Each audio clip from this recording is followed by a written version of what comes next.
इसलिए शरीर एक यंत्र के समान है जिसमें आत्मा बैठी है, और शरीर को जब तक हम भोग देते रहेंगे आत्मा संतुष्ट नहीं होगी। शरीर संतुष्ट हो जाएगा, शरीर मोटा हो सकता है, तगड़ा हो सकता है, लोग इसीलिए प्रयास कर रहे हैं। मोटा हो सकता है, तगड़ा हो सकता है, मांस खा के, दारू पी के, बियर पी के, सिगरेट पी के शरीर को हम एकदम हट्टा कट्टा कर सकते हैं। शरीर संतुष्ट हो जाएगा 2 मिनट के लिए, 5 मिनट के लिए पुरुष स्त्री का संग होगा, वहां पे 5 मिनट की संतुष्टि हो सकती है, लेकिन आत्मा संतुष्ट नहीं होगा। फिर भी आप अंदर से उदास होंगे, फिर भी आप अंदर से दुखी होंगे। कुछ तो खाली है, कुछ तो अंदर में खाली है। वह खाली क्या है? वह ये इसलिए खाली लग रहा है क्योंकि शरीर को तो हमने दे दिया, लेकिन आत्मा को कुछ दिया नहीं। जैसे एक पिंजड़े में तोता बंद है, पिंजड़े को तो हम बहुत साफ कर रहे हैं, चमका दिया, पेंट लगा दिया, लेकिन तोते को हमने खाना नहीं दिया।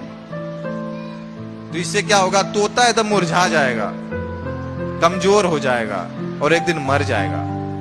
इसी तरह यह शरीर के जो अंदर आत्मा बैठी है, शरीर को तो हम लोग कुछ भी सब कुछ दे रहे हैं, नहला रहे हैं, धुला रहे हैं, लोग मेकअप कर रहे हैं,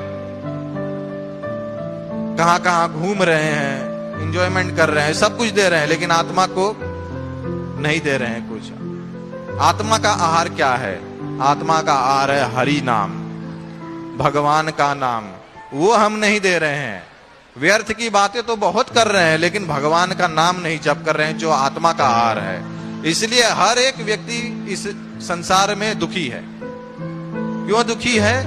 क्योंकि वह आत्मा को भोजन नहीं दे रहा है, बस शरीर को भोजन दे रहा है, और इस तरह से वह कभी संतुष्ट नहीं होता। जब तक उसका बुढ़ापा क्यों ना आ जाने दो, वह जीवन में कभी भी संतुष्ट नहीं हो पाएगा, वो हमेशा दुखी रहेगा, क्योंकि उसे आत्मा को आहार नहीं दिया।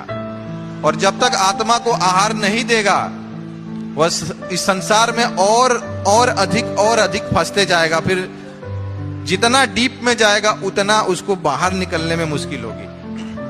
प्रहलाद महाराज बोलते हैं कि ये जो भक्ति है कौमारम आचरित, बचपन से ही करना चाहिए। ये जो भक्ति है बचपन से ही होना चाहिए, क्योंकि जवानी आ गई, आप फंसते चले गए, फिर बुढ़ापा आ गया और फंस जाएंगे, फिर निकलने की गारंटी नहीं है। इस अज्ञान को प्रारंभ में ही काट देना चाहिए।